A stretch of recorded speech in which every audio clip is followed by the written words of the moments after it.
In this video, you'll understand about series resonance, its applications, their derivations, and some numericals. So, I'm Professor Mohan, working as Assistant Professor in Department of EEE, HJBIT. So, AC circuits made up of resistance, inductance, and capacitance are said to be resonant circuit when the current drawn from the supply is in phase with the supply voltage. So, you can see we have the combination of R, L, and C in a circuit, and still it's called as still the current will be in phase. So we are aware in the previous levels of the videos where we have seen that when current and voltage are in phase, it's only called resistive circuit, and when current lags it's called inductive, and the current leads with respect to voltage is called capacitive circuits. However, although we have RLC, still the current is being in phase. That means the effect of L and C is being nullified, and that condition is called as either series or parallel resonance. So the resultant reactance or susceptance is zero as discussed. The circuit behaves as pure resistance even though the presence of L and C is still persisting in the circuit, the power factor being unity. So second order series resonance circuit consists of RLC in series. A resonance voltage across are equal and opposite. So as discussed earlier, value of L and C in a sense at some particular frequency XL will be equal to XC, and their voltage will be same but in opposite direction, thus they cancel each other, and thus the total current depends upon only the total R in the circuit. So at resonance the voltage across are equal and opposite, and these voltages are many times greater than the applied voltage. They may present a dangerous electric shock hazard also. So you have to be very careful. Even when a supply voltage is being 15 or 5, designing the value of L as 2 millihenry and C as 1.4 microfarads, we're getting the voltage of across L and C as 16 kilovolts. So it's that dangerous. A second order parallel resonance circuit consisting of R, L and C in parallel. At resonance, current in L and C are circulating currents and they are considered large than the input current. So similarly, in series, the voltage will be greater. In parallel, the current flowing through L and C will be larger. So application of resonance. Resonance is a phenomena which finds its application in communication circuits. The ability of a radio or television receiver to select a particular frequency or a narrow band of frequency transmitted by broadcasting stations. To suppress a band of frequencies from other broadcasting stations is based on resonance.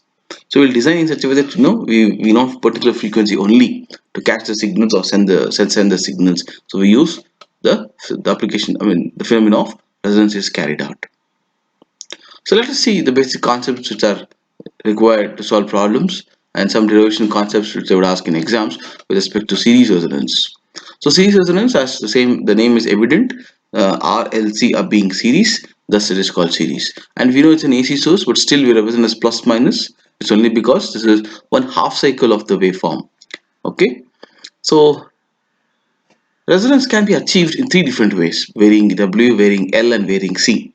So if you are aware in the lab, what one out of these three conditions, which is the one that we are carrying it out.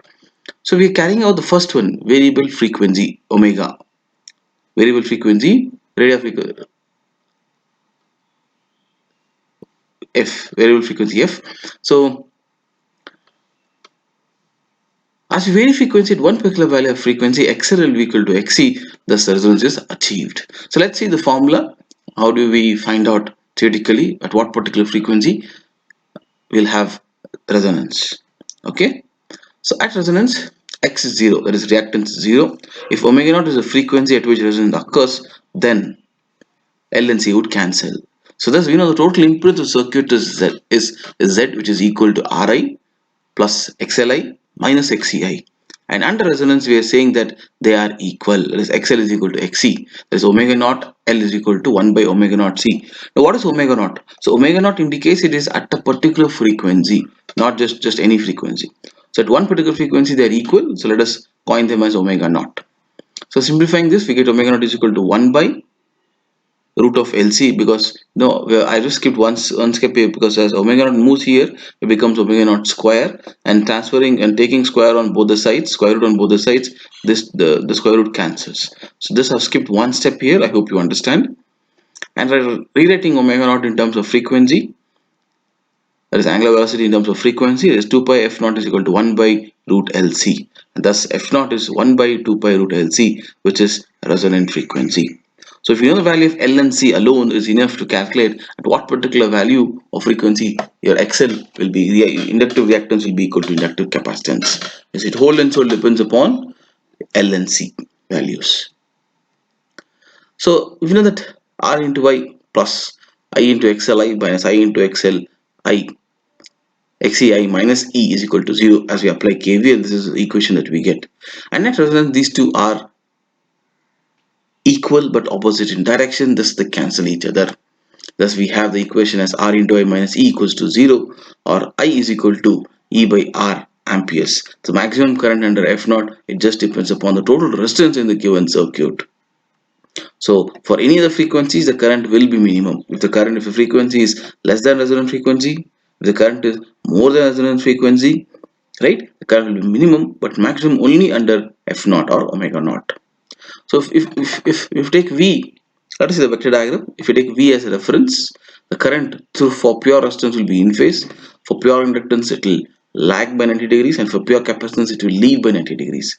Under resonance, these two will cancel each other. Thus, we have same as pure resistance. We have the vector diagram same as pure resistance. So this is what you must write in the with respect to series resistance, its waveform, and also do mention that the magnitude and direction of XL, IL and IC are in same but in opposite direction. Thus they cancel each other. Thus we have left out with this vector diagram, which is as same as pure resistance. But we also know that, and we've observed in the lab, that at resonance the current is being maximum, and any other value of resonance the current is minimum. So keeping that in the mind, this vector diagram is also you have to write down.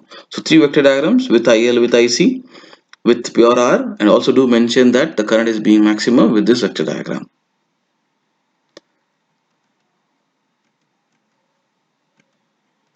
Okay, so now let us see.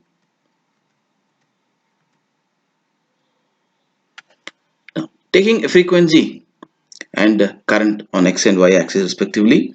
So as we have seen, as we vary frequency, it reaches a maximum point at F naught or omega naught. This is your maximum current, I max. As we further increase the frequency, the current would drop down, and this we have observed in our labs. And now we take RMS value, that's I max by root 2 is the RMS value, to find two frequencies, and those two frequencies are called F1 and F2 respectively. And the difference between these two is called as your bandwidth, the frequency that is available for us, right? So here in this figure, at resonance we know that X is 0, reactance is 0 if omega naught is the frequency at which resonance occurs, right? And this waveform, which shows that how the sharpness of tuning would affect by the value of L by C. So the figure shows how the sharpness of tuning is affected by the difference of L by C ratio, but the product L and C remains constant, right? So for different L and C ratios, you can see how the quality factor will change, or the bandwidth will start increasing. Okay, but the product of LC, the value of L and C, if you multiply, it remains constant. In the sense, at same frequency for different values of L and C, we can achieve resonance. However, the quality factor will be different. So thank you for watching video. Please subscribe to the channel to enhance your knowledge.